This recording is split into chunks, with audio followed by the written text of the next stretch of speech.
Subscribe and press the bell icon to enjoy more exciting and enlightening videos from Dheya.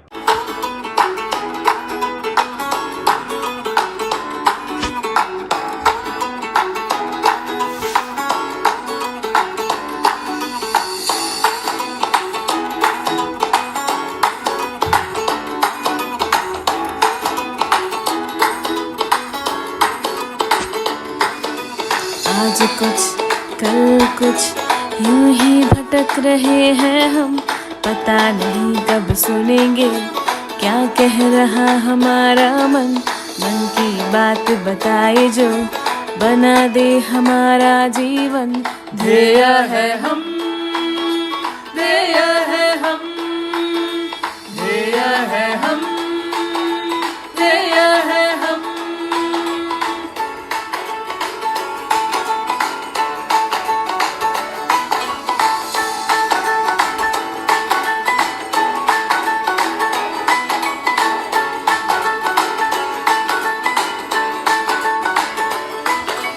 राह बड़ी आसान है, ये सारा विज्ञान है। क्या करना है क्या बनना है, जिसका उसको ज्ञान है। लक्ष्य हमारा बतलाने को तत्पर जो हरदम। ध्येय है हम, ध्येय है हम, ध्येय है हम, ध्येय है हम।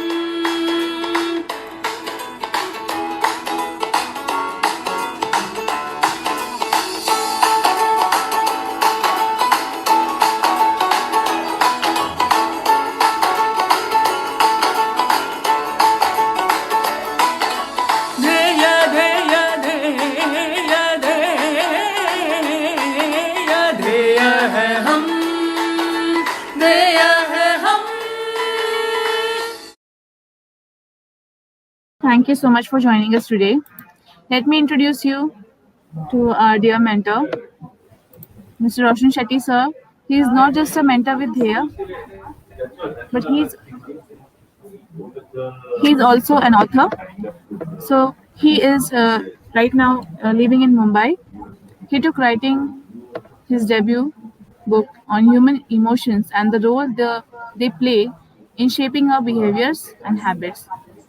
His painful tryst with anxiety 4 years ago was transformative. It led him to study human vulnerability, the factors that augment them, and how they can be transformed into faithful allies. He is a corporate professional with 17 years of experience with some of India's best organizations. He holds a master's degree in marketing and bachelor's degree in computer science. His domain expertise spans across customer relationship management, training, and program management. Thank you so much, sir, for joining us. Over to you, sir. Thank you so much, Preeti. To all, I wish you happiness and peace. And here we are, the session today to talk about happiness. The idea was to have a discussion about emotional well being, emotional intelligence, understand what these terms mean, uh, because these are something which is so critical in our daily lives, be it our professional life, at work, at our business, be it our personal life, for our interpersonal relations with our family members at home, or the way we deal with people, on a daily transactional basis, your maid, your driver, your gym instructor, and so on and so forth. Emotions is what makes us up, and the way we react is an output of what our emotions are. So it's a very important term.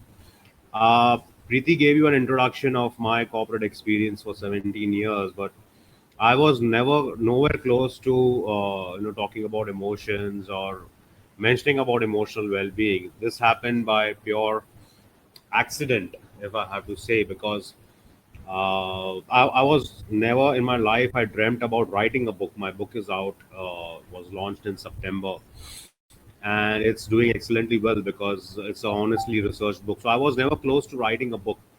But a few years ago, I was facing issues with chronic anxiety and random panic attacks, uh, which never was the case to me as a child in my childhood years or my teen years. So I wanted to understand why this was happening.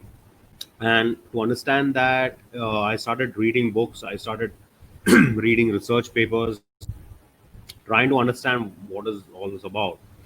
And while doing that, I found this interplay quite interesting between the mind and what we think. And then I started writing my own blogs and articles, and I started sharing with people. And people found that very relatable. They really appreciated the way I was putting words, putting reality out there, bringing out information to them, which actually gave me the confidence to go ahead and write my own book, which took 2.5 years with my writing, with my study, with my research, and finally I was able to bring that book out. Now, post writing the book, I thought it would be great to share my experiences of what I define as emotional intelligence and well-being. So I've been conducting sessions with people. I've been associated with here as well as a mentor. I've been taking my own sessions with people to know how do they feel about it, and they can always get back to me, uh, telling me, this is what they have experienced and this is what they're impacting. So here we are taking a session, discussing it. This is not a download where I just want to pass on information to you. Let's keep this session interactive. I would love to hear your experiences in life with certain attributes, with certain events, with certain people, at certain moments. Things that make you happy, things that make you sad, things that make you angry. So let's bring it all out. Throughout the years, the sessions on emotional well-being, emotional intelligence has, I see a lot of self-help experts and gurus talking about, you need to be happy, you need to be feel good about yourself, you need to, do things that make you happy, you need to be smiling, you need to be laughing. Well, all that is fine, right? Let's understand that happiness is just one emotion that we have, and that is not the only emotion. Problem happens is when we place all our concentration and a focus only on happiness, we tend to kind of miss out on the other emotions, and we want to not acknowledge them, we want to hide them. So when we get angry or when we are upset, we we don't accept or acknowledge those emotions within ourselves, and it's all in the moment. No one wants to be angry all the time, no one wants to be depressed all the time, no one wants to be upset all the time. But these are things that at times it takes the best of us. It engulfs us completely into thinking something else, that maybe am I an angry person, am I a depressing person at all times? No, these are just mind states. And the most important thing is to understand the mindset. So what I say is, uh, we need to flip to our real self. As Homo sapiens, we have these survival instincts which are built within us as from the time of being hunter gatherers, right? We evolved being hunter gatherers into, then we got into the agricultural economy, and then into the manufacturing, into the industrial age. Now we are into computing age, and now we are moving into the robotic age. But most of our instinct, the survival instincts, still go back to our near our hunter-gatherer age. We might be living in posh apartments and luxury homes, but those instincts have not changed. The instincts of gaining validation from society, the instincts of gossiping with each other, on various aspects, the instincts of a community creation, bonding with people, those have not changed. So the idea is to flip to that self, understand what those are. And like I said, we are built on dark emotions because as hunter gatherers, survival of the fittest was the mantra. So it was important that we understood fear, how we act on fear. The idea, when we talk about the amygdala in our brain, amygdala is a region which actually incites our emotions, right? And this was primarily built to understand danger. If we saw a beast, an animal in the forest coming charging towards us, it was to create that sense of fear within us, that we need to know that we need to run away. Today we don't live amongst animals, so that emotion is now converted into fear, where we look at even abnormal fears and we try to run away from them. Okay. uh, the aspect of showing off our status to someone else, to people around us, again is an instinct which we have got from our hunter gatherer age, because in those times it was important to create your identity. Otherwise you would have been killed by other tribes. If people do not know you, if people don't know who you are, who are the people with you, there was a possibility that you could be killed. So since those years, that trait, that functionality is still there within us, and that trickles down over the years through those are the reasons, Mirza. So most of our emotions, we are built on dark emotions. Happiness is something which has been developed and evolved only in the last 50, 70 years.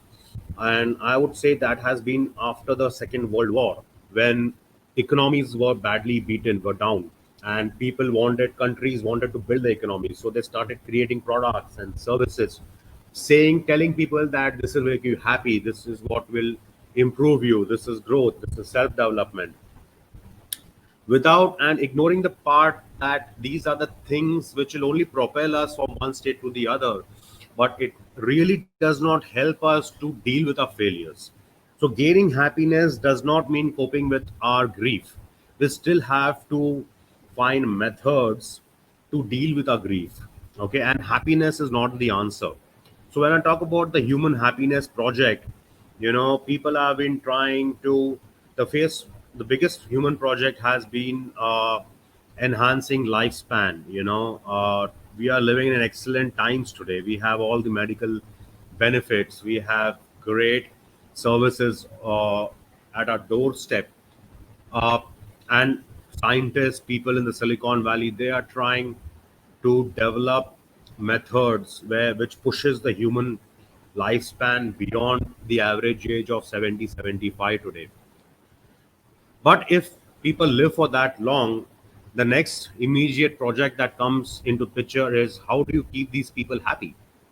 So there are all kinds of happiness schemes that have been going around the world, so that people live long and people live happily. The super rich, the 1% of the world, all their efforts are trying to create that. So my session today, it's not about just, I don't want you to smile back and say that you are feeling great, but my effort is to create that uncomfort within you, to understand what our deep seated emotions are. How do we really think? Why do we behave the way we behave? Because once you acknowledge that, once you realize that, why this is happening, you'll be able to better manage them. You can only manage those things which you know about. Otherwise, those the things which you do not know come as an absolute surprise, and you're taken by surprise. So when you get angry, when you get frustrated, you are taken by surprise. You don't know that now I will get angry in a minute, right? Or after I get angry, what do I do? How do I balance my emotion now? Even while happy, if I get too elated, if I'm too happy, how do I balance that? How do I come to a state of normalcy? So that is my idea. That is the idea of the session. And so let's get uncomfortable uh, in knowing our comforts and discomforts. And this is what I call you. So I welcome each one of you to the Shift Left experience. The session is by emotional intelligence and well-being, and I really hope you enjoy the session throughout. Uh, Before we get ahead, I would like to conduct a small exercise uh, over here. The simple idea of breathing. Now this is something which, of course, we are alive because we breathe. Inhale, we keep inhaling and exhaling, right? But I would want to bring focus on this technique. Of course, if some of you guys are regular practitioners of meditation or who practice Vipassana, would be doing this day in, day out.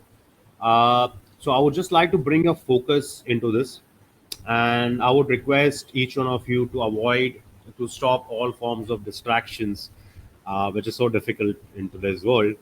But yes, if that would be great, if you can just shut off put your mobile phones on silent, not be distracted by any noise, alarm bells, doorbells, and just be yourself.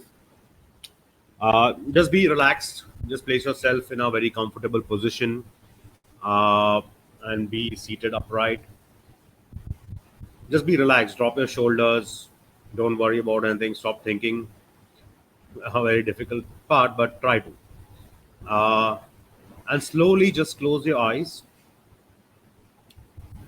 And as you close your eyes,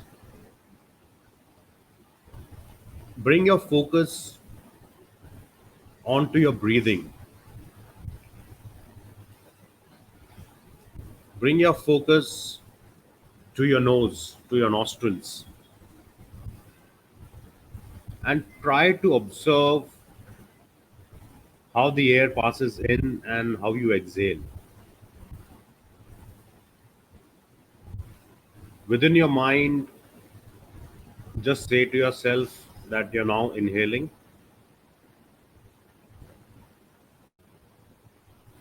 and slowly you're exhaling the air out. So this is all that you have to do. Okay, close your eyes, and I will let's do this for a minute. It's 12:22 on my laptop, and 12:23 I'll ask you all to open your eyes. Close your eyes and just focus on your breath. We start now.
Okay, we can open your eyes now.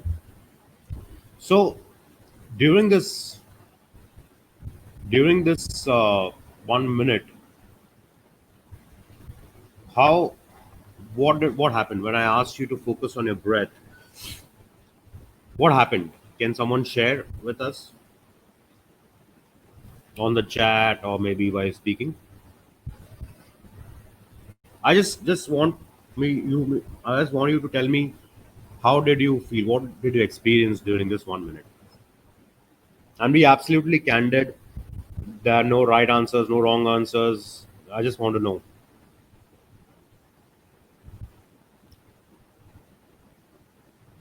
Okay, Raghu says no thoughts in the mind. He was absolutely relaxed. Okay.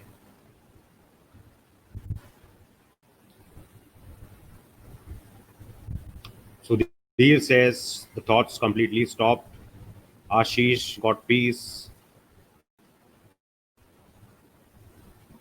Okay, Uday makes a very interesting point. He says mine was still in the thinking mode.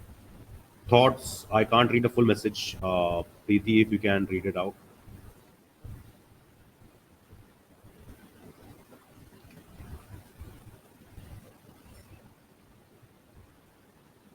Mine was still in thinking mode. Thoughts kept on coming for a few seconds, then they reduce. Yes, correct. During this phase, essentially, what happened was when I asked you to close your eyes and focus on your breathing,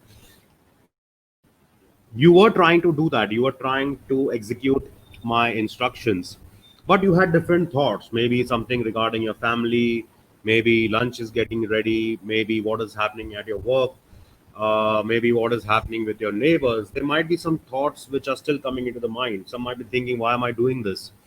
You know, and still again, because I've been telling this to you, you are still trying to concentrate on your breath. Uh, you are still trying to focus on my instructions or what on my steps, what I'm trying to narrate. And then again, your thoughts go out. thinking about someone else, thinking about something else that is happening. And again, when I'm asking you to focus on your breath, you are trying to bring your attention back into your breath. I think most of y'all might have felt this. So what is happening is, this is a mental workout. If you are in a gym and you're trying to pick up weights, you do it for 2-3 reps. If you've gone to the gym for the first day, you're able to do 2 or 3 reps, and then you keep the dumbbells down because you're not used to it. But the more you do it, the more reps you can perform the next time, right? Because your muscles are getting used to it. Your body is getting aligned to what you want to actually do.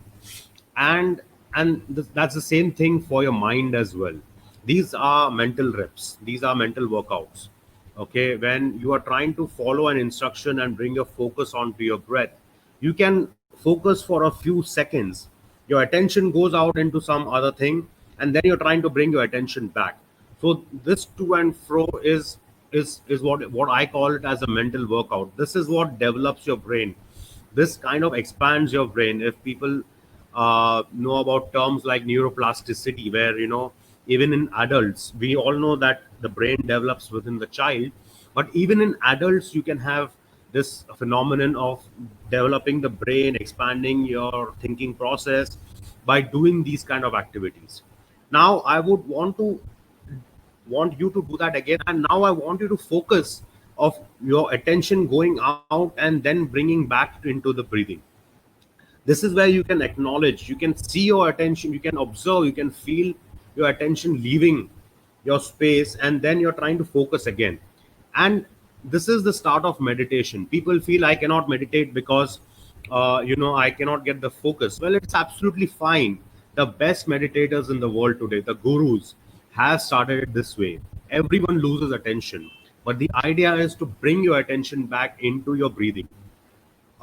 We try to control too many things, but the start is try to control your own breath. See how much control you can bring into your nostrils. That's the essence. When we build this habit, just like I gave the example of working out in the gym, working out in the gym is a habit.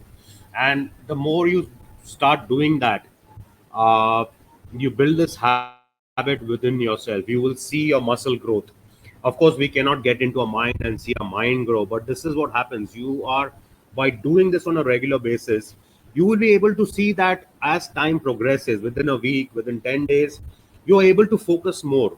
You're able to have more attention, more time in your breath than your attention going out. And that's a positive sign. That is what we have to move towards slowly with practice. And then slowly you get into the aspect of meditation. You would see your focus improving. You are able to focus on things which are in the now. When someone is speaking with you, or when someone is saying, your attention is not diverted to your notifications on a mobile or your emails, or what your boss is saying at work, or what your kids have asked you to bring. You are able to focus on that person right now in front of you who is speaking with you. This is the most important part in terms of growth, in terms of getting success, achieving excellence. You need to focus. This is the best technique that you can adopt to. Yes, Devdas, this was more peaceful and calming. Yes, could focus on the breathing. Yes, great. So I think you are getting the gist. I would love you to go back and practice. And this doesn't require you to go into some secluded, isolated spot, or get up early in the morning. Just practice it whenever you're comfortable. You can just start by spending 5 minutes on this on a daily basis, and automatically you would see that slowly that 5 minutes is getting converted into 10 minutes, into 15 minutes, into 20 minutes, half an hour, 1 hour. And that is great. That is your growth in understanding yourself and understanding your breath. We want to understand this entire universe, but how much do we understand ourselves? How much can we control our own breath? That is the challenge, and that is the fun part over here. The most important question that under emotional intelligence we want to ask ourselves, or I would ask you, the first thing, right, is how are you? And to this question, we have typically two kinds of answers. So let's focus on the first triangle on top of this page. So when I ask you how are you, we have two answers mostly in our head. One person would say, I am absolutely perfect, I am great. When someone says that or thinks within himself that I am perfect, this person is not getting any scope to improve. He is blocking out all the learning that can come to him when he says that there is nothing that I can do better than this. Okay. Uh, I am the best. Whatever I give is the best to my people around. At my work, this is the best that I can give. And he's completely blocking to any kind of future growth or future development that he can have. At the same time, we see this another personality who says I'm totally screwed. All the worst things happen to me. I don't know why. My destiny is bad. मेरा नसीब ही खराब है. हमेशा सब गलत चीज मेरे साथ ही होती है. We come across these people, right? Or maybe secretly somewhere deep down, even we are that person. We always cry the victim. We say that why these things happening to me. So you have these two extremes typically in life, typical nature of people that you come across. But how can you expand this? How can you change the definition for your own betterment? Yes, you might be an expert in your field, whatever field you are in. I'm not denying that fact. Or there might be things uh, which are not right, that you might have gone through some trauma, some mishap which has happened in your life or with your family member. I do not deny that absolutely. But how can we change those mindsets, right? Good and bad is a part of a life. That is all life is about. It cannot be a straight line. You always have ups and downs. So when you look at the graph below, I had put an animation, but here it's come as a PDF. So normally it plays one by one, but I'll try to explain the graph below. So when you say good, uh, and that you need to improve each day. So I'll just turn on the drawing. Uh, so when I say I am good, can you all see this? I'll just change the color 1 second. Okay, yeah. So when I say I am good, okay, if I know I'm doing well, what I need to tell is I am good right now, but I need to improve. I need to know what is more, what is beyond that, what is what is something which I don't know about it. And that can happen when we ask questions, when we ask silly questions, when we ask stupid questions. Don't think by asking silly or stupid questions to yourself, you're fooling yourselves. That's the part when you're actually getting into research. You want to know more. You agree that you only have limited knowledge of this world, and there's so much to learn about. And with that, you always move towards the pursuit of perfection. You don't say that I am perfect, but you say I am curious to know more. I want to improve upon this. And that is where you constantly seek improvement, in whatever domain you are, in whatever walk of life. So you see these arrows, you're always moving towards the perfect. You're always moving towards, being perfect. You're always, and but never achieving perfection. All right, never say to yourself that I am perfect right now, but you're always in that pursuit of seeking and knowing, and trying to improve yourself at every aspect of life. And that is how you go towards excellence. That is the domain of excellence, is when you say that you're not good enough. And that's how you achieve excellence. That is how you reach areas where no one else has reached. At the same time, if something bad happens to you, okay, say to yourself, okay, this is bad, that has happened to me. But at the same time, imagine and tell to yourself that this could have been worse. Okay, my tire is punctured, but this could have been worse. At least the car is working. All right, I did not get a raise this year, but this could have been worse, that I could have lost my job this year. uh, I did not get I was not able to fly to my my favorite destination this year. But say to yourself, I'm at least able to do the things at my whole house with my family members this year. Okay, so whenever something wrong happens with us, and it does happen, I do not deny the fact. When we feel bad about it, it's okay to feel bad, but immediately after you feel bad, while you feel bad, the way to get out is ask yourself this question: that could it have been worse? All right. And thank God that I am not in that worst situation. Yes, this is something bad, but I'm not in the worst situation. Whatever impact it might be, whatever can go wrong, always question the self. This is something which will help you to come out of that situation pretty quickly. For that, it's important for you to know what is happening around this world. Okay, you know that there is still worse happening in the world by observing and learning. What happens is when we look at ourselves, we look at our own problems, we place ourselves at the center of the universe, where we see what is directed everything towards us. But when we move the focus point from us into something else, we will see the challenges and the pain and the grief that the world is facing, and then we can compare that we are in a much better situation in most of the times. All right. And to come out of the situations, all that we need to do is we need to keep improving from our past mistakes. We might have fallen into a situation because of some wrong step, because of some wrong calculation, or some decision that we have not taken correctly, and that should be a learning. I do not call the term failures. I always call the term learnings. What are my learnings? Because if I don't fail, I will never be in the learning stage. I'm only getting success. I am not able to see what is beyond that success. Uh, when new startups are germinated or they take form, there's a new theory which says, you need to fail early. You need to fail early because you need to know what are the mistakes that you can do, and you keep doing mistakes. You do so many mistakes that as you grow with those mistakes, you tick it out of your list and you will not do those mistakes again, and that will help you to scale up. So when you scale up, you will not perform those mistakes that you performed or you had committed to when you were at an early stage in business. So in business psychology, in the circles, they say it is better to fail early and do all the mistakes, because then what you do later on as into the growth stage is you only learn and you only grow. You have wiped out all the mistakes from your side. So these are the man that is what I call the goodness scale of life.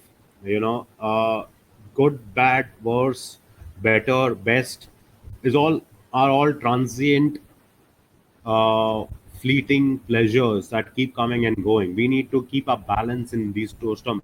When I asked you to define emotional intelligence, I saw someone saying about it, that we need to keep that calm, we need to keep that balance. And how do we keep that? This is how we need to balance the good as well as the bad. We get into this aspect of talking about ego. All right, a very important term, a very important subject related to emotional intelligence. And there is something called as ego depletion. So we look at the first point over here. When we try to understand how the mind and how the brain works, okay, we look at something called as the duality of the brain. Okay, what is the duality of the brain? Now, psychologists and researchers, they say, there are two parts of the brain. I mean, you have just one brain, don't mistake me. There are no two brains that you have, but we are talking about essentially the two functions of the brain over here. Okay, uh, we are talking about two functions of the brain over. So psychologists define this as system 1, system 2, or they call it as type 1 or type 2, or they would call it as the intuitive brain and or maybe the thinking brain. Okay, what do these terms actually mean? All right. So what system 1, the first function of the brain is, or the intuitive brain, it reacts basis the bias. Okay, our brains are conditioned over the years with what we see, the surroundings we live in, our background, our environment, our culture, our our political powers that control us, our education system, everything, our work environment, all of these things, they create a certain bias in our minds. And with those biases, there's a certain level of comfort which gets established. Okay. So whenever we are spoken about, we are told about things, and when we agree to it, that is basically our intuitive brain, our system one, our type 1 brain, which is acting out. So let me give an example. When I tell you 2 plus 2, immediately you will tell the answer is 4. When I ask you 10 plus 10, you will take a second and but you will tell me it is 20. Okay. But when I ask you 12 times 346, that is the time you will take some time to think, calculate, and give me an answer. 2 plus 2 is equals to 4 is an answer which comes out of your intuitive brain. You haven't calculated 2 plus 2 really, but you have always heard this term that 2 and 2 makes 4. So that term, that phrase is already set into your mindset. Because when I ask you 10 plus 10, you will still take a second to respond as 20. And you need to do some calculation, but that calculation is not required when you do 2 plus 2, because the statement, more than the calculation, the statement is registered in your mind. You are familiar with the term 2 and 2 makes 4. You are less familiar with the term that 10 and 10 makes 20. And you have never heard of the calculation what is 324 into 12 equals to. So the first two examples are part of what your system one or your intuitive brain is answering. And your system 2 comes into play when I ask you what is 324 times 12. These are the two aspects of your brain, and this is what works out in most part of our lives, in our day-to-day lives.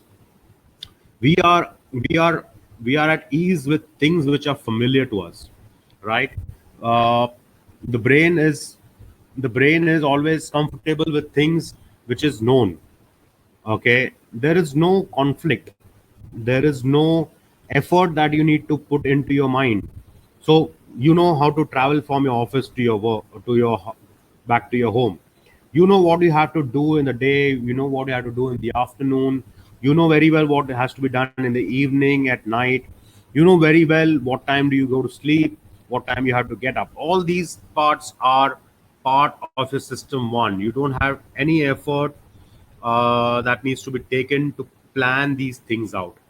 But at the same time, if I tell you no, Preeti, tomorrow you will not get up at 7 o'clock, you will get up at 4 o'clock in the morning. And as you get up, you will have to work out for an hour, you will have to meditate for an hour, and then you will not eat the breakfast that you have been eating. You will have a complete vegan based, gluten free, lacto free diet.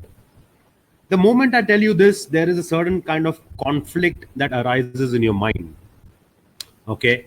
And because all these things are against your values, it is against your belief. Nothing of what I have said is wrong. It is absolutely good for you, and you know that. But still, there is a conflict in your mind because it is not in line with the things which are registered in your system one. And now you have to deploy system two to think, if I had to get up at 4, time do I sleep, will I have enough sleep? Then you think, if I have, how do I work out for 1 hour? I have never worked out in my life. How do I meditate? I don't know anything about meditation. How do I change my diet? And all of these things creates a conflict within a thought process. And then we say there's the change, and then we are averse to that change, because typically our mind is lazy. Our mind does not want to put any effort into thinking. That's why most of the times we operate out of system one. Okay, we there's a bias in how we think. Very less and very few, on very few occasions we deploy system 2, which is actually the rational part of a brain, which is actually the thinking brain, which actually promotes logic, it promotes rationality. But we do not want that, because the inherent nature of a brain is to be lazy. It doesn't want to put an effort, it doesn't want to create conflict. And when there is a conflict, it it spurs our emotions. We get angry, we get frustrated, we do not want to listen to it, or even if we do it, our mind is not tuned to do that aspect. And that is the time when you see if there's something new, you'll always experience this change. It does not matter that change is good or bad. Even if you know that change is good, your body is not aligned to perform that because it is not in line with what you do on a daily basis. All right. And that is what creates cognitive ease and cognitive stress. Okay. uh, Things which you can relate to on a regular basis. Okay, that creates a cognitive ease. So when you see a famous figure on screen, it's a cognitive ease. You don't have to think that who this person is, right? Do you have to think when you see the prime minister, the president on the screen? Okay, no, because there is certain memory which has been registered, a certain association, what we call as the associative machinery, or we call it as the associative memory, which has got registered to know to accept this person as the prime minister, the president, the chief minister, or the captain of the Indian team. Tomorrow, if you see me as the captain of the Indian cricket team, there is a cognitive stress which is created. You have not been trained or not conditioned to accept Roshan Shetty as the captain of so and so team. Who is Roshan Shetty? What is the designation he holds? What is the capability that he holds? Does he have the required skills? No. So automatically there's a cognitive stress which is formed for you to think. The system too gets into play. You start creating rationality. You start bringing in logic. And by default, like I said, you always want cognitive ease. You don't want cognitive stress. But cognitive ease and cognitive stress both have their advantages and both have their disadvantages. System 1 and system 2. Okay. Cognitive, what psychologists say is you're highly creative, you're highly you know, at ease in generating ideas when you are happy, and that is when system 1 is in play. When there is no conflict, you can think about it.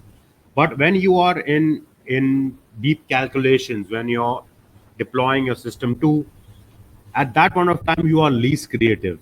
Okay, ideas do not come easily to your mind, and that is why you would normally experience that at any random point there might be some idea which triggers into your mind, and you're not thought about it, but that triggers into your mind, right? You're just sitting down, you're reading a magazine, you're playing with your kid, or you're listening to some music, and suddenly, or you're taking a walk, and suddenly there's an idea comes out about something that you can do better in your work. But when you are in work and you have been told that, come out with some idea, you will never get an idea. Okay, because the mind is least creative, because at that time you are thinking to generate an idea. So that thinking part, it suppresses creativity. Actually, your creativity is at the peak when you are happy, when you're feeling good, there's no conflict, there's no effort on the mind, it's absolutely in a free flow motion. All right, and that's how it works. That's how you germinate. So to be more creative, that's why we say in the morning, because in the morning your mind is an empty slate. You're not thinking about things. You had a good sleep, and all your the stress of the previous day has got back into your database of thinking. So your mind is clear, and that's why you're more creative. That's why people say it is better to write or do your creative things early in the morning, because your mind is fresh. And it becomes difficult as the day progresses. When you're doing multiple things, you're into your work, you're into office, you're answering emails, it becomes that difficult to be more creative at that point of time. And this is what creates your ego depletion as well. uh, when you try to do something which is not in line with your thought process, when you've been told to please someone that you genuinely don't like, or you have to do that for some external reason, for some reason best known to you, that is what depletes your ego. All right, there was an experiment conducted where a set of people who had very strong food dietary guidelines were given a very complex problem to solve, a complex mathematical problem.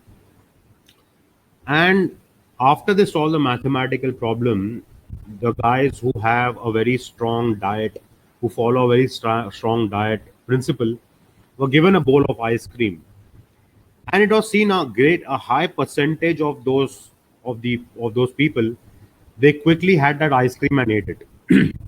So what they say is, when your system 2 is in play, when your mind is thinking, you automatically drop guard on a system 1. So those people who had made it their life, who were at ease in having a proper diet plan, lost their controls when their mind was into deep thinking into system 2, when the thinking 2 was deployed. So the strain which was put into their mind dropped their controls in other aspects which they naturally would do. So naturally, if someone would say, when they would say no to ice cream, but because their mind was occupied into a complex mathematical problem, they quickly got on, because there's supervisory control in the brain which says you have to say no to ice cream, that had completely been lost. Okay, that's how, when you come back home after a hard days at work, after having a tough day, a tough meeting, a tough day with your boss or anything, you generally don't want to do those things which you would do on a normal basis. So let's say you are a person who would like to go for a run after you come back from work, but if you had a hard day at work, which is not physically tiring, you are mentally tired, and that's the reason you drop your guard in other aspects which normally you would do without anyone telling you or asking you to do. That is because your ego has been depleted. There's an ego depletion. You are doing things which is you're not comfortable with, and that sucks out the energy, the mental energy within you that you would normally have. What you must do in these times is that, again, acknowledge the fact that you had a tough day and you had a system 2 in play, and that is fine. Sit down, relax, focus on your breathing, because breathing, like I said, controlling on your breathing, the exercise that we did in the start, will help you to relax and wipe out the mental stress that has been created when your system 2, when there was conflict in your mind, that was help out to create. That is how you can overcome your state of ego depletion. Moving beyond ego depletion, we get into the aspect of how organizations, how forces around us, they use this play of system 1, system 2 to control our attention and to bring out things that they want us to see. And it is not what actually we are thinking, but that thinking, that thought pattern is brought about by forces. When I say forces, that those forces are the media, it's the politics, it's the government, is powerful corporations, powerful business houses. So what I call this is this augmented reality. Augmented reality, of course, means something else in a pure technology term. But what does it mean in our lives? What I call it as, what you see is what you don't get. Okay, and we constantly see and project ourselves to information which might not be meant for us, but we assume that it is meant for us, and that is what controls our lives. uh, when we on television, for example, when we see some issues happening, and there's a constant state of war being created, we need to understand that that constant tension being created is a big economy, it's a big business for many. So what I say, the market for state of war is bigger than the market for war itself, because when we are in a state of war, that creates anxiety. And because of the anxiety that is created within, you want to know more. You want to consume all possible information that is out there. You want to see the news. You want to read your WhatsApp messages, you know. But if we go out in a full blown war, actually there's a war going on and don't need to know anything else. All right. So for me, or for a powerful force, it's enough that I just create the state of war, I create this anxiety. And how does it trickle down to other forces is with each and every product that is been trying to sold, but telling you that you are not perfect, you need this in your life, you need that in your life. It is trying to create an unnecessary gap, an unnecessary hole into your system by saying that you are not ready. And that is what is happening today, because we have so many platforms, we have so many avenues to get information. There is an information overload there, and because of that information, finding the truth, finding the correct information has become even more difficult, right? Because everything is free, it's an open source, and you have people coming from all aspects, all walks of life, trying to give their opinion. And that opinion, when it's been narrated again on a repeated manner, that opinion becomes a truth. We believe that truth. We say that, oh, this what he's saying, this has been shown everywhere. This has been told again and again. So this might be the truth. We take a subjective validation to be a point of absolute truth establishment, right? A verdict passed by the Supreme Court, we might contradict that verdict, but no one goes to contradict Supreme Court itself, right? The only truth that is there is nature. The only truth is that sun rises in the east and sets in the west. Okay, but everything else becomes a part of subjective validation, which has been shown, which has been created over the years, over the time. And this is what impacts our emotions. This is what regulates our emotions. This is what controls our day-to-day thinking. A 500 rupee note was the old 500 rupee note was the most valuable thing that people would chase. But one fine day, after the prime minister announcing the demonetization, the 500 rupee lost all its truth. It lost its complete value, right? That's what I'm talking about. Then we come into the aspect of the attention economy. Okay, how people how people try to get your attention in the name of being free. Social media apps are for free, but what has been sold to you is that aspect which takes away your attention and been sold to different marketeers, right? If I click on certain products, I would constantly see those products showing up on my feed.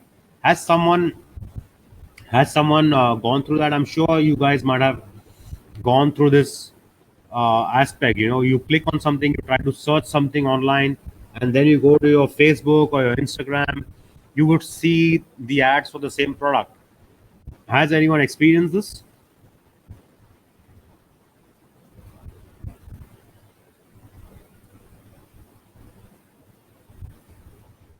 Anyone?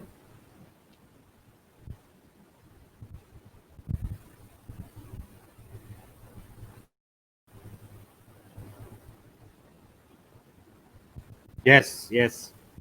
Yeah, Kamal and Uday, they are saying yes, absolutely. So that is how the attention economy is entirely built. uh, no longer you will see people asking to pay for their products. No longer you would see that you have to subscribe. Everything is free out there. The the the real money is not made by offering it to you free. The real money is made when they take your attention, when they take your likes, and it is sold to marketeers. you know Now they know Roshan is interested in vacationing in a different country once a year. So once in a year, at that point of time, I will constantly give him ads on different places he can go, different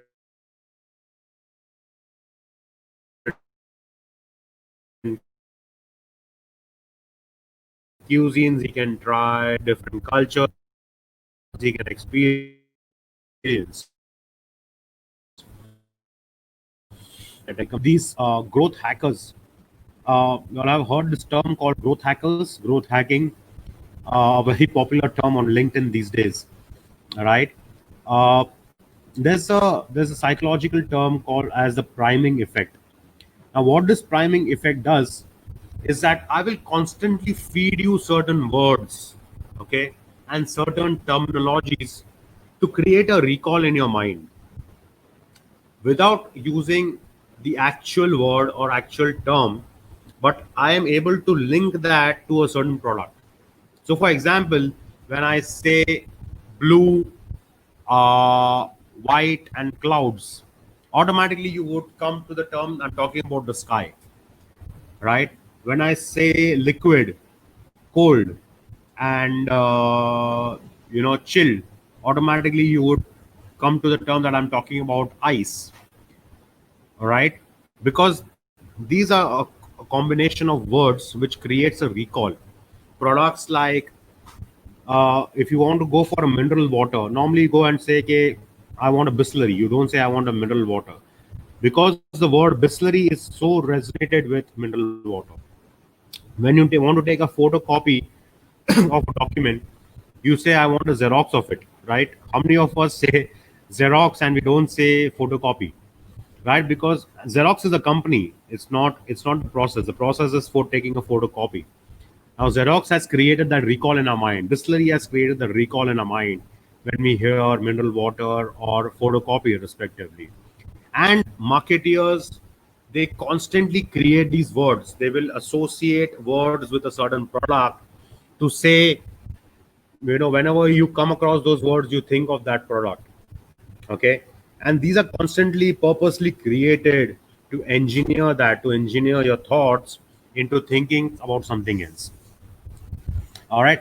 There's a story which I also mentioned in my book. Now, all of this is in detail on a book. Of unfortunately, we just have in a webinar. We just have 1.5 hour to 2 hours.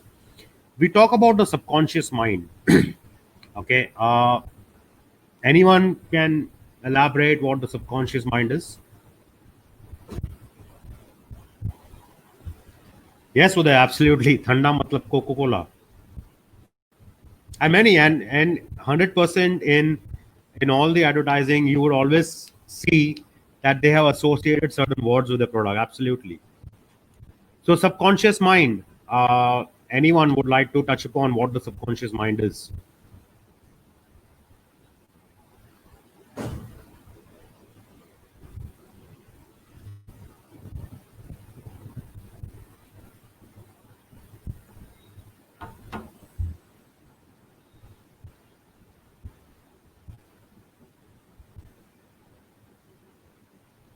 Anyone? Okay. So we have. I mentioned about. Okay, Uday is saying mind which is not aware but always exists. Okay.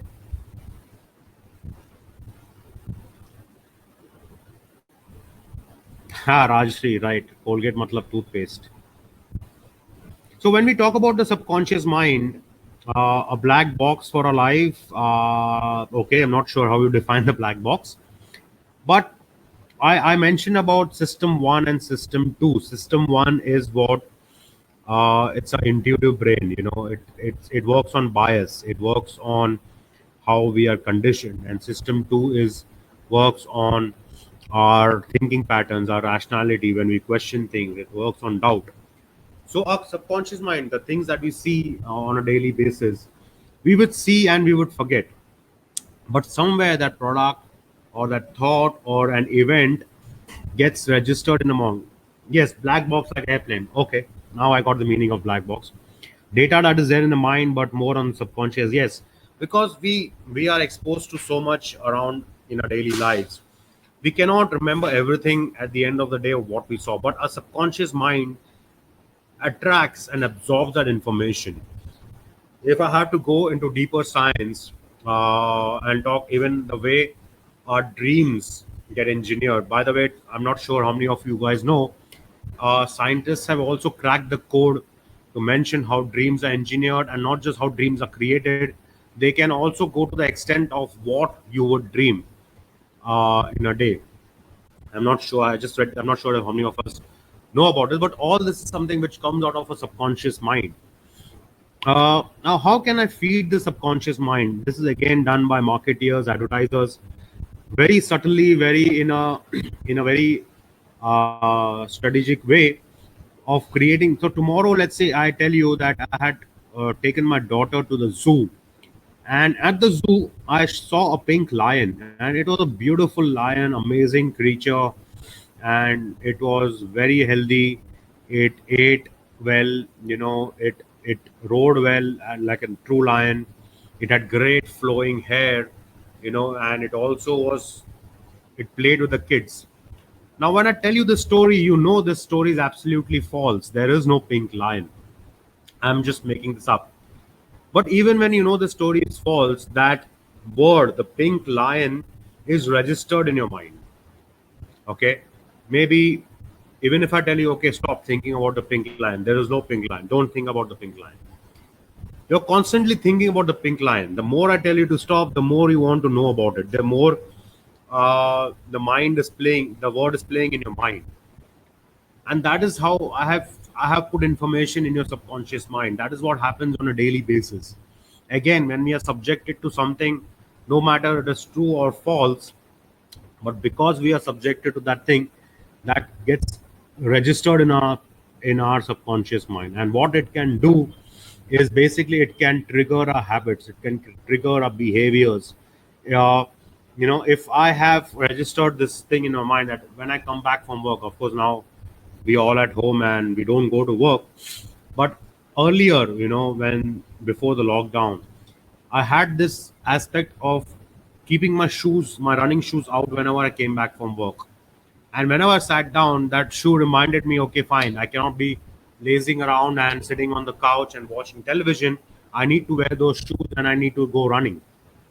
So I had certainly created a pattern in my subconscious mind that will inculcate a habit, where it will inculcate, start with a behavior, and that behavior will trigger into a habit. If any of you have read The Power of Habit by Charles Duhigg, or other books, Atomic Habits here by James Clear, they talk about how do habits are created, and our subconscious mind plays a major role in our lives in developing those habits.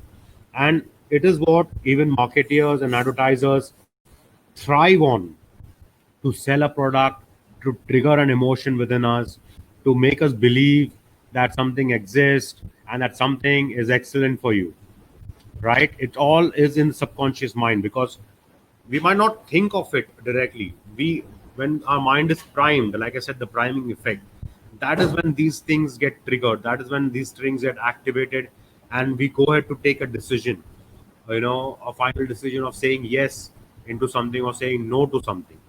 All right, it's all between the interplay between our emotions that come into picture, and that actually creates an action, calls for an action amongst us.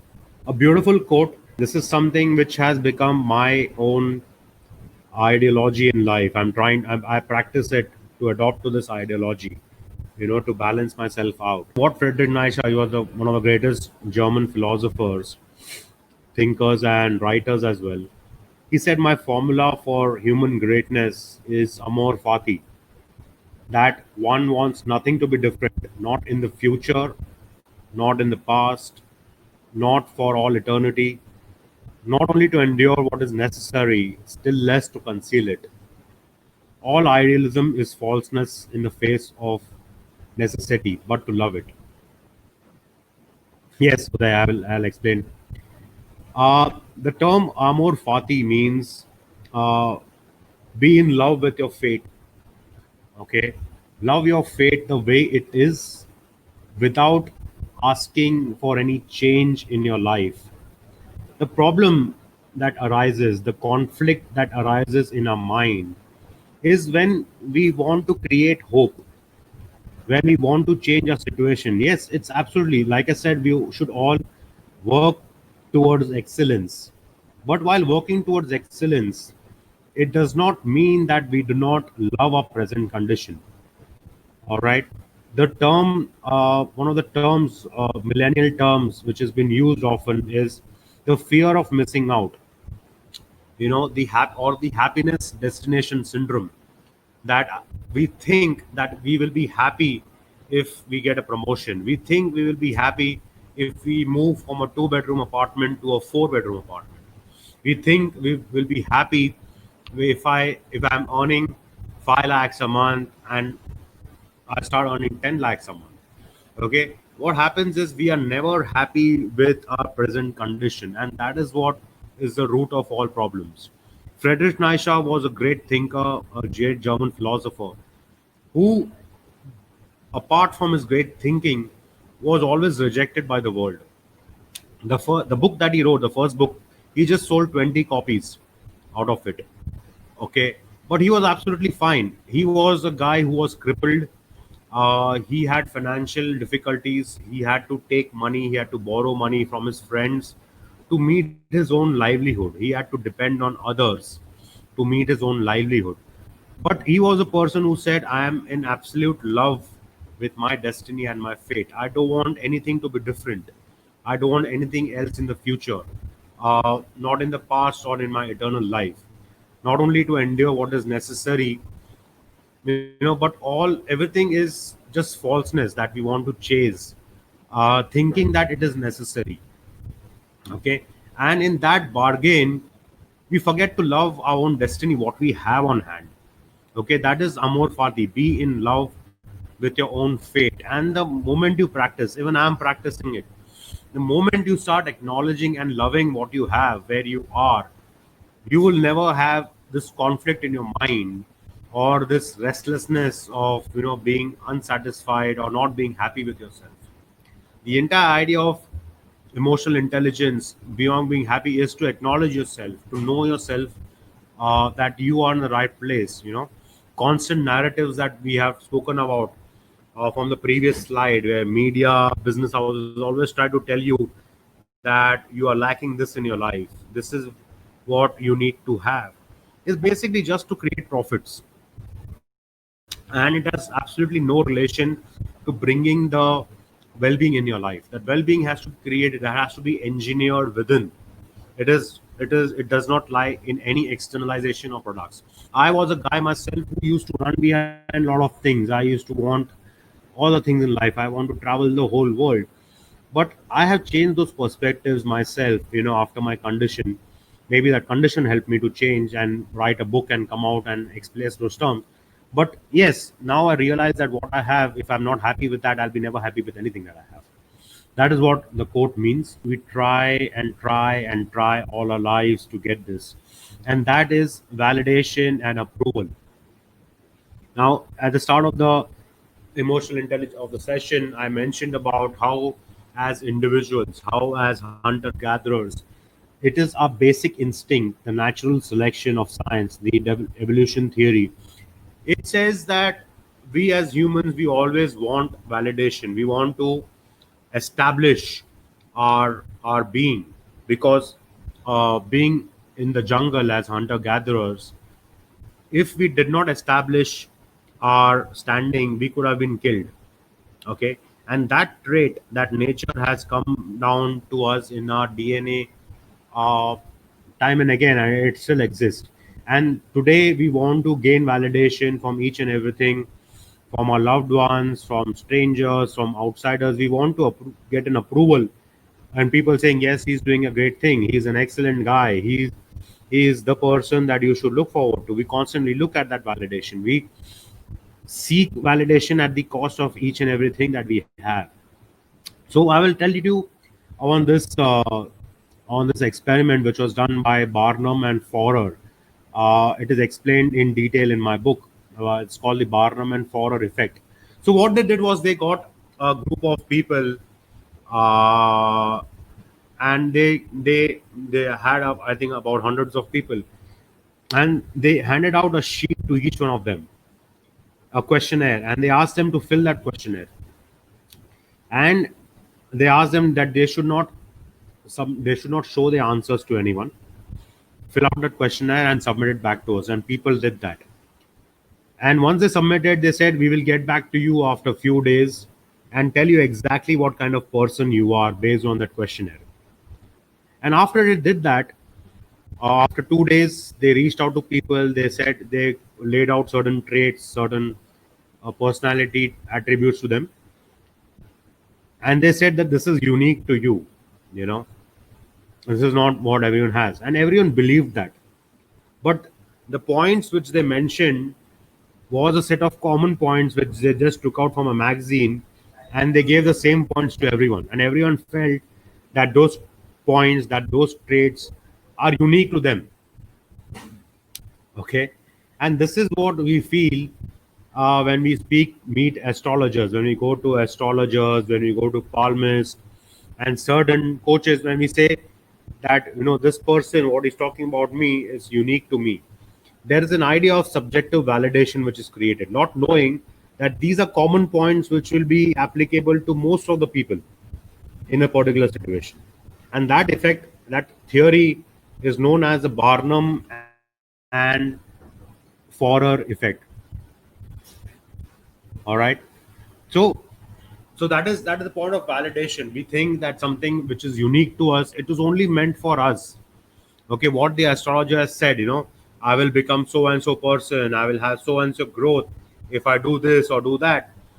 That is all being played upon on our emotions by people trying for their own business, trying to get the better of themselves by getting better of ourselves and boost their own profits, all right, or own whatever schemes they have in their mind. So the next time you go to an astrologer, understand and know that this is just a Barnum and Forer effect, and whatever they are saying may be common for all right. Like I said, man is a social animal.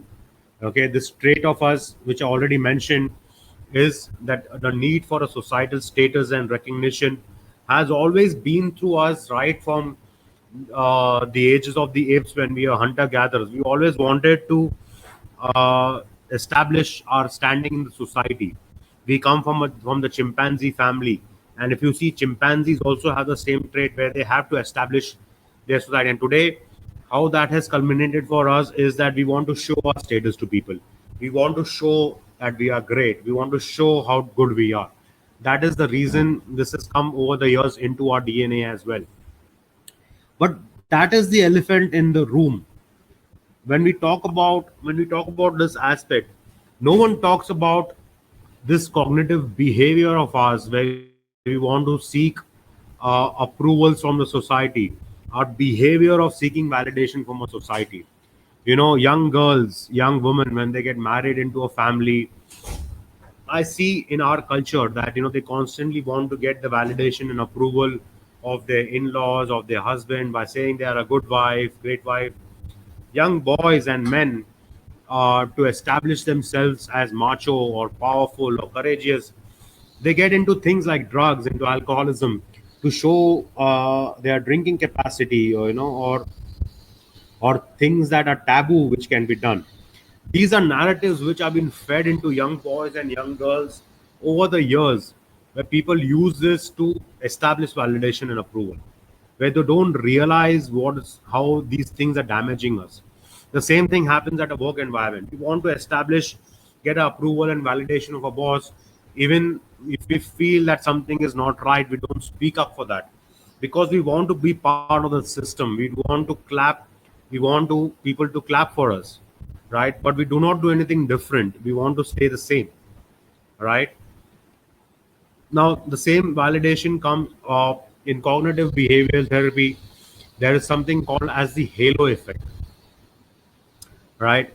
I joke about this when I say, some people that we like. So I tell my wife about this, that the way my wife loves her mother, my mother-in-law, I will never be able to have the same love for my mother-in-law, and I will always point out defects in my mother-in-law while my wife will not, because my wife has always seen her mother as a caretaker, as the one who has brought her into this world, and she will not have this objective view of seeing what her drawbacks are, where are the areas that she can improve.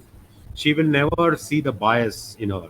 But I, as a third party, can actually, I call it's called the halo effect, but I would, in a funnier way, I would also call it the mother-in-law effect, because we always have these things about our mother-in-law, and we we kind of argue with our partners. Our partner will say how good her mother is or his mother is, but we always want to argue saying no, these are the faults in your mother-in-law. So in a very funnier way, I have to say that, because The halo effect is something that we give unnecessary validation to people, to their traits who maybe not possessing that trait.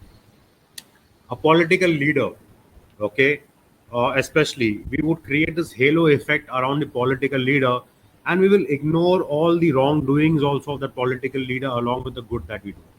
We are not able to objectively see what is the good and what is the bad. All right. If I love a certain sports personality, I would overcome his failures. If he has failed someday, if Sachin Tendulkar did not score a century, I would go and say, he's a great batsman, but today he did not perform. Or someone who has failed, I would not be able to objectively criticize or bring out points or improvements in a person when the halo effect around that person is created. Do you have any of these people in your lives where you feel you have created this halo effect around them, where maybe there's something, of course, you need to go back and reflect upon and think.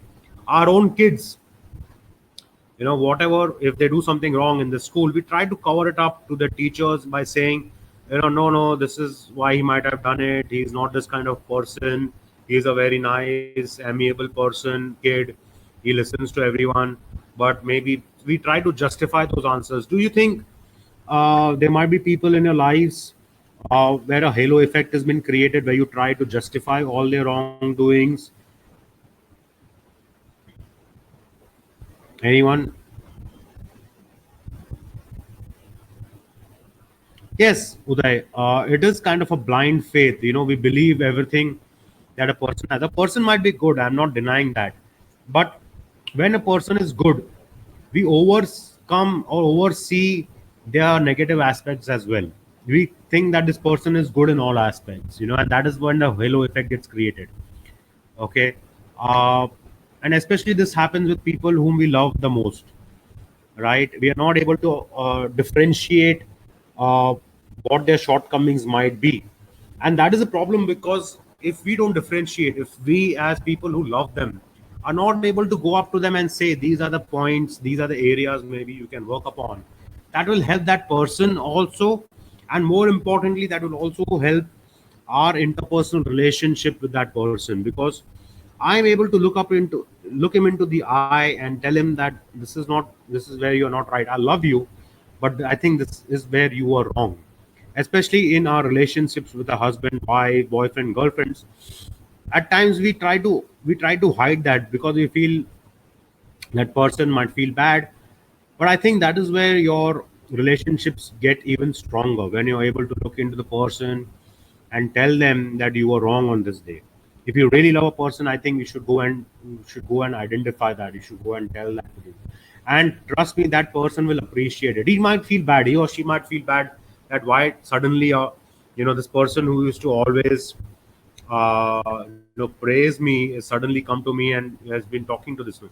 Even our friends, our close friends, we develop this bias around them, and we don't want to get into an argument with them at times, because we fear that we will lose their friendship even if they are wrong.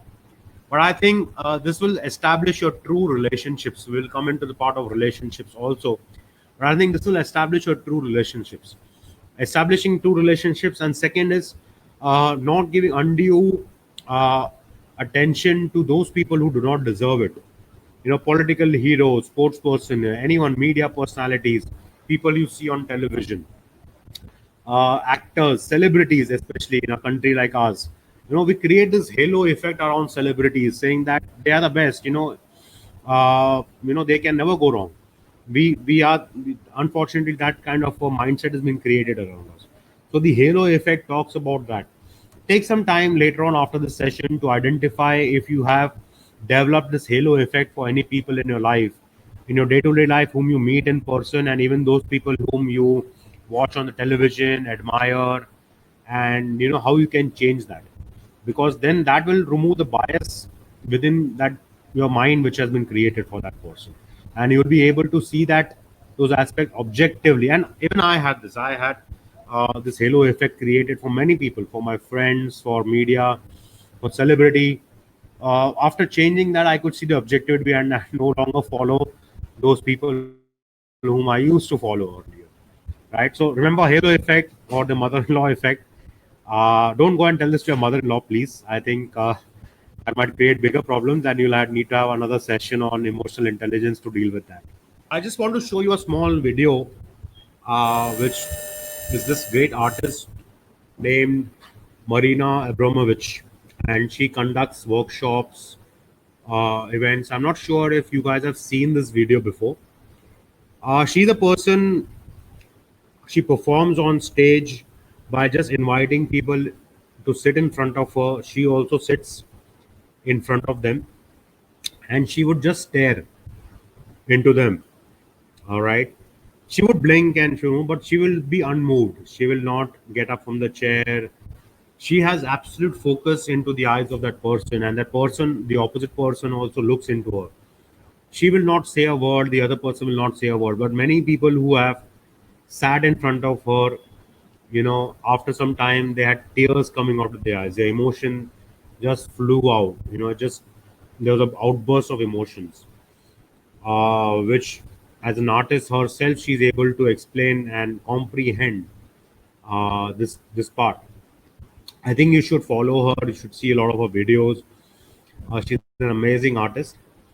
But 40 years ago, before this video, she had a boyfriend, and they were madly and deeply in love with each other. Okay.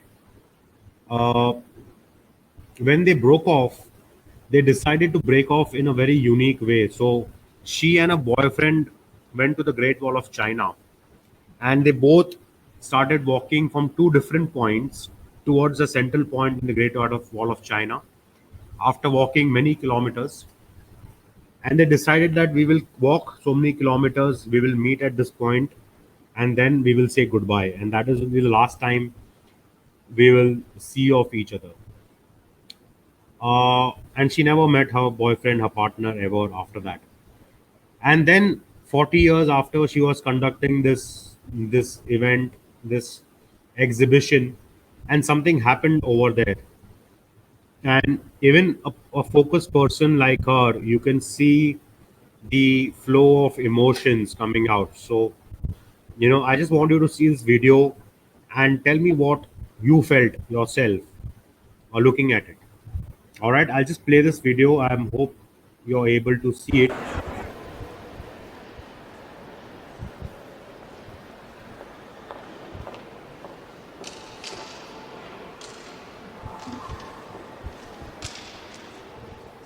I hope you're able to see it.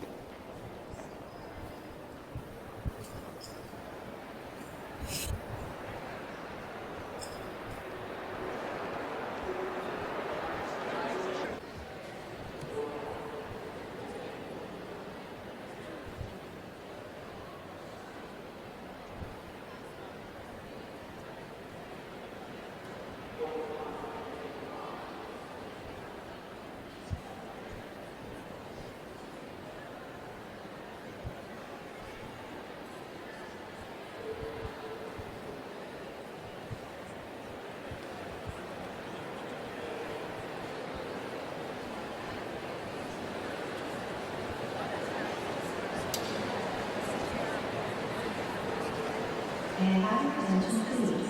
The museum is now closed. Please return your non-highway program tickets to the desk on the ground floor and select your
Yeah, often we try to control our emotions, and we think we should not open up in front of people, we should not let our emotions go.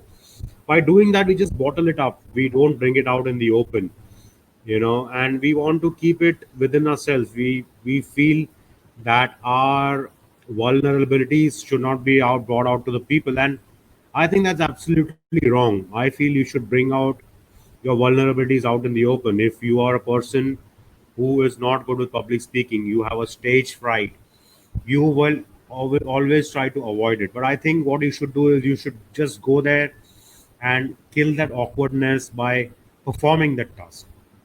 Whatever scares you, whatever creates fear in you, go and do that so that it doesn't take the bet does takes the control of you, does the better of you. You need to do that often. You need to accept your vulnerability. You need to understand that, fine, if I am weak in this, that's fine. I will go there and I will face it. Uday, yes, face your fear. Absolutely right. uh, it helps. And the best of best people, if you feel that why they succeed is one of the reasons they bring their vulnerability out, absolute emotions out, and they're okay with that. They're okay with their weaknesses, and at the same time they constantly work on their strengths. They don't hide their weaknesses, and that is what we need to practice as well. Be unapologetic about whatever uh, comes across your mind. Accept it to overcome it. Absolutely, Puneet. Moving forward is, that's what my next topic is about. When we talk about fear, a very important emotion that we have, a very critical aspect of our life, on how do we look fear, how do we understand fear. Uh, when we talk about this word fear, there's a certain kind of thought process that runs in our mind, and we say, I should be protecting my fears, I should not bring it out in my open. But fear, I have, in my book I have written an entire chapter on fear. I've called it the dichotomy of fear. Fear has two sides. We need to understand what is the fear that constructs us, what is the fear that makes us. Because if we do not learn with things that has happened in our life, and we do not draw a boundary within it, we will keep repeating those mistakes. All right. In the book, I have elaborated on this example. As a child, my mother, I was just 1 year old, and my mother kept a hot tea kettle next to me, and she just turned her attention to something else for a second. And I just splashed that kettle, and the entire hot tea splurged on my thigh. And I just bursted into tears, and I was shouting and screaming and crying.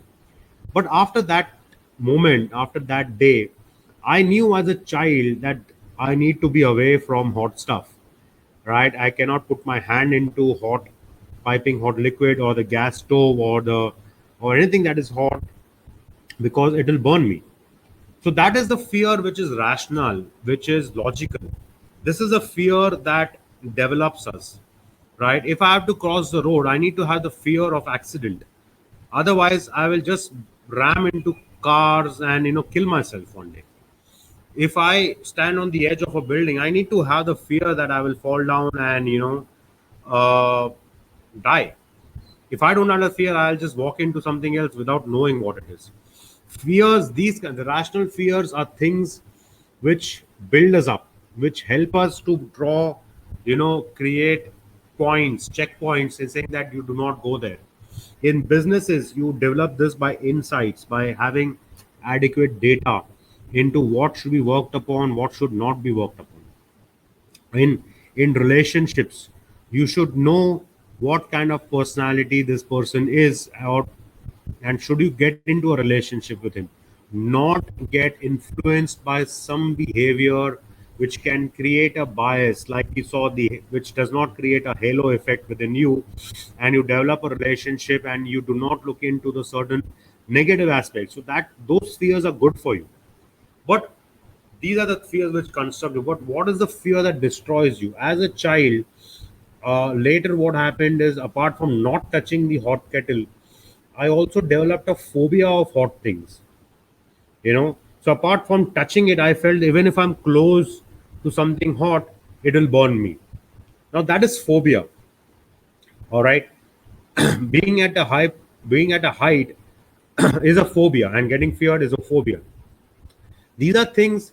The hot kettle will not act on its own. It is my action. If I do something, only then it'll trigger an action.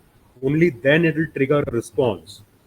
So I need to understand that something by just being there does not impact me. So for me to fear it is absolutely baseless. It's only a phobia which is developed in my mind, okay, which I have created the story in my mind by itself, with different forces. And that's what different forces, like we saw in different previous slides, different forces create these phobias in our mind for us to act onto something, and that's what creates our emotional response within us.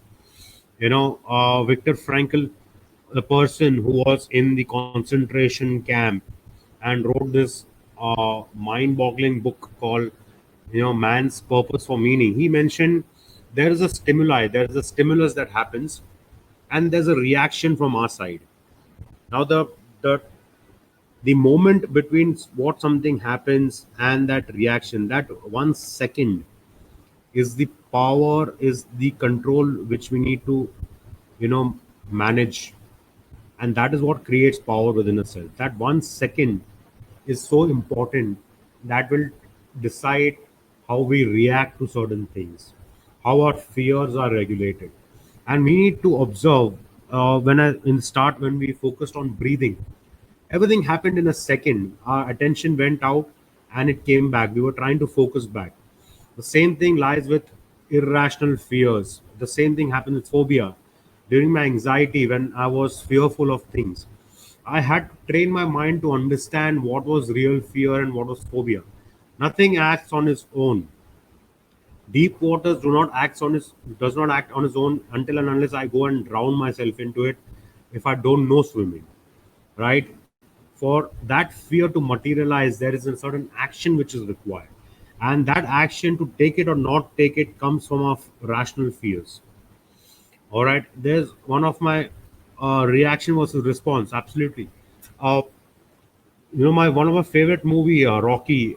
I'm sure most of you might have seen it. Sylvester Stallone, when in part 5, he explains to his son that Frankie Fear has been his best friend that made him a champion. Because when he went out on the boxing ring, he always had this fear that his opponent can crush him, and because of that fear, he trained equally hard. He ensured that nothing could touch him, and still he had that fear. That fear kept him on his toes, but not that irrational fear, thinking that everything can destroy you. No. A very important aspect on what we talk about as the amygdala hijack. Start of the presentation, I mentioned something in our brain, what triggers our emotion. There's a part of our brain where which is called the amygdala. Now, whenever we see something, and what we feel is basically the action, the function of what the amygdala does. All right. So if I see a tiger in front of me, and the fear that is generated is basically a response that is brought into my amygdala. That is the part of my brain which triggers a fear response. If I see a nice hot cup of coffee and I get happy about it, that happiness also is triggered in my amygdala, in my brain. All right. So what happens is, at times, if I listen to a music, if I like that music, and if I'm with my with my partner during that, that music will get registered in my mind very peacefully, very nicely. There's a cognitive ease around that. So various events, you might have realized that when you certain songs are in your mind, which when you hear it, it generates a kind of an emotion, it generates a kind of a memory, it brings back certain memory. It might be a good memory, it might be a bad memory. That is when the song or the event has hijacked your amygdala. It takes you back to that memory when you heard that song for the first time, and it keeps playing. The same thing happens. Let's say if you walk on the steps, and suddenly walking on steps, you slip and you fall down. And unfortunately, if we fracture a hand, now this is registered, this flow of events, step by step, is registered in our amygdala. The next time when you get all right, and when you come at the same spot on the steps, you there's a kind of fear that comes into your mind, irrational fear that is generated, and that is a moment when your amygdala has been hijacked by the entire situation, because your memory triggers that past event, and it thinks that you might fall again. And that is how your brain has been engulfed, your amygdala has been hijacked by a certain set of events. But that is not true, because if you take care and if you work properly, you will just cross those steps. But unfortunately, because of a past event, your amygdala has been hijacked. So when we develop this, we need to we need to develop this to understand what is real fear and what is a amygdala hijack. Uh, Uday, I will try to wrap through fast. I think another 15-20 minutes. Okay. And this is how Homo sapiens have also understood fear, with our progress, with our development. We have understood and developed this rational fears and irrational fears. Many of the amygdala hijack was essentially within the Homo sapiens to understand actual fear. So that was created that if a lion comes, to trigger a response that I have to run. But today we live in a concrete jungle. There's no lion. But still we get panicky when we see danger without understanding the nature of the danger. And there are 7 types of fear, which was mentioned by Napoleon Hill, where he mentioned the fear of poverty, the fear of social status, the fear of creativity. There are 7 types of fear. The fear of old age. People fear old age, thinking fear of death. When I feel death is near me, I always have this constant fear of what will happen when I die. How will I die? Uh, the fear of poverty. What will happen to me if I am absolutely lose everything in my mind? These are constant fears. There are 7 types of these fears which constantly play around our mind. I will not go into detail because paucity of time, and we will move ahead. Morality, and there was this great philosopher again, Immanuel Kant. Many of you might be reading about him. He says that how the reason we act upon something, and he wrote this, that live your life as though of every act were to become a universal law.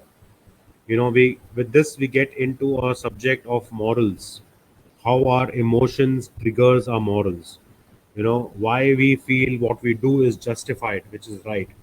But if we do something wrong, we need to question that the step that I did today, if that had to become a universal law, what would it happen? If I had to lie to someone to maybe get a small benefit, to get some small advantage, just think that if that becomes a universal law, and if everyone starts lying the same way as you did, will the world be a happy place? Will that be a world where we want to live and want our children to be growing and prosper? If I undercut someone, if I pull down on someone, if I created anything wrong, we need to ask that question to ourselves, that if this became a universal law, if this action, would it be the right thing? All right. That is how we need to look at morality. That we need to understand what our moral values are. Today we are living in a world where we don't have plenty of resources. We are short of resources, we are short of things. Instead of taking from the world, I have proposed that we need to get into, you know, the domain of giving. Give that aspect to someone which cannot be repaid. But what we do is when we give to someone, we expect that thing in return. And that is what is again creates conflict, the moment of conflict, that if someone has not returned into us, how is that person not given back to us? Why is this happening? But we need to learn to give. The world is short of resources, economical resources, ecological resources, environmental resources.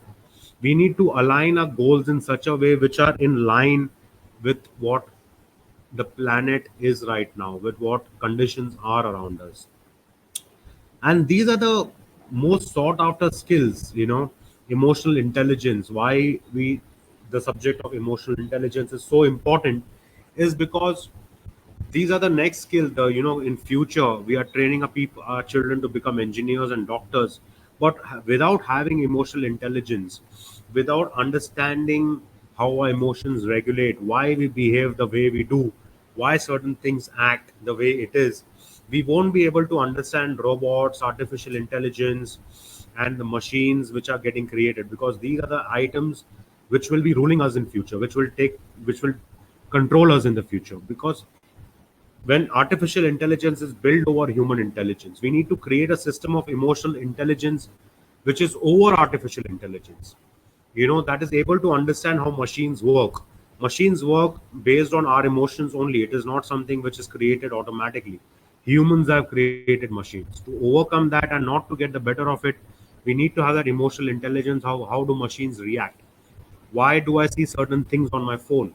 Why do I see certain things on television? I need to understand that and not get engulfed or act basis what I see directly. I already mentioned about ecological depletion.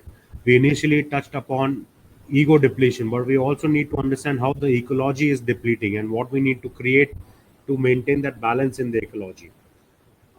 And the legacy of building through tragedy. If something bad has happened to you, the impact of anxiety which played on me for 3 years helped me in writing a book, something which I never thought of, something which I never dreamt of. But today that has become apart from being in the corporate industry for 18 years, that has become part of my destiny. And today I'm at a stage where I am so serious about it. I'm writing books. I've already planned my next book. I'm taking webinars. I have my podcast. I write blogs. All this is only manifested through a tragedy. Look into your life. If you say there's some tragedy that has happened, how you can overcome that tragedy, make something out of it, and bring it out to the world. I think that is how you build your legacy, and that is what we need to inculcate uh, within our youth, within the next generation. Teach them, not just learn emotional intelligence for ourselves, but impart the knowledge of emotional intelligence to our children as well, to make them future ready. Because we are at the cusp of moving in from a computing age into the robotic age, and changes won't be easy until and unless we don't understand these themes and these patterns which have been played upon. I would like you to practice this. Going back is, there's a beautiful thing. I practice the art of Bhagwan Maharishi. I'm sure some of you might have heard, is a great spiritual leader from India, who bought this concept of saying, "Who am I?" And in Tamil, he was a Tamilian. He said, "Nan yaar." You would find YouTube videos on it. You will find a lot of text on the internet. And he said, "I need to understand who I really am with all these emotions being played. I am not the angry person that I am for a few minutes when I see something which I feel is wrong. I am not the happy person also, which I get happy by or elated by seeing certain pleasure activities which are played upon me. I am not the depressing person. These are just mind states which I go through. I'm not the happiness. I'm not the anger. I'm not the seven airs which I breathe. I'm not these bones which I live. So if I am not all of these, then who am I? So he says, I am that realization. I am only that realization who is able to realize these mind states. So when you get angry, I know it's a difficult aspect. When you get angry, it's very important to understand that I am not this angry person. I'm only angry right now because of something. It's only a trigger. Like I mentioned, a stimulus has happened. A stimuli has incited my action. And you need to realize who you are. So when close your eyes and do this, I would say when you practice the breathing exercise, which I mentioned earlier, and when you focus on your breathing, slowly try to bring about that phase or that moment when you maybe got angry on someone, maybe your employer, maybe your boss, maybe your neighbor, maybe someone who crossed your car and honked at you, and understand that what was the reaction that you have. Try to observe that reaction of anger. Now when you're observing that reaction of anger, the person who's observing that observance is what you are. You're not that angry person. It was just a mind state. At the same time, something that made you happy, observe and experience that happiness that was triggered within you, how you behave. When you're observing, that person who's observing is what you are. That's you are only the realization of things that happen in your day-to-day life. Practice this. And in my complete workshop, I have a full-fledged 6-hour workshop. I make people go through this. I take them through this guided meditation where I make them experience each mind state. And with that realization, I want you to just focus on that realization. When you focus on that realization, you are that moment focusing on yourself. Okay, that is a strong dominion. That can move mountains, that can cross oceans. It is untouched by anything, because now you're able to differentiate between your realization, yourself, and the different set of emotions that get triggered at each point of time. Like I said, it's okay to be vulnerable. It's okay to bring your emotions out, but at the same time, bring into this aspect of you know knowing what those emotions are. I created a short video recently. I have a YouTube channel where I spoke about of building our emotional intelligence. I'll just share that link. I'll not play that video over here. I'll share that link for you all to go back and reflect upon and practice this as a mental workout on a daily basis. Maybe that will, help you at some point, and you can practice this. So I call it the 4 steps to building your emotional intelligence. That's about it from my side. Apologize to anyone for extending the timeline, but I hope this was a helpful session. You'll take something out of it and go back. And more importantly, I would love you all to practice this in your day-to-day life so that you can implement it and better yourself. Thank you so much, sir, for taking this webinar, and I'm sure everyone have benefited from this webinar. So thank you so much once again.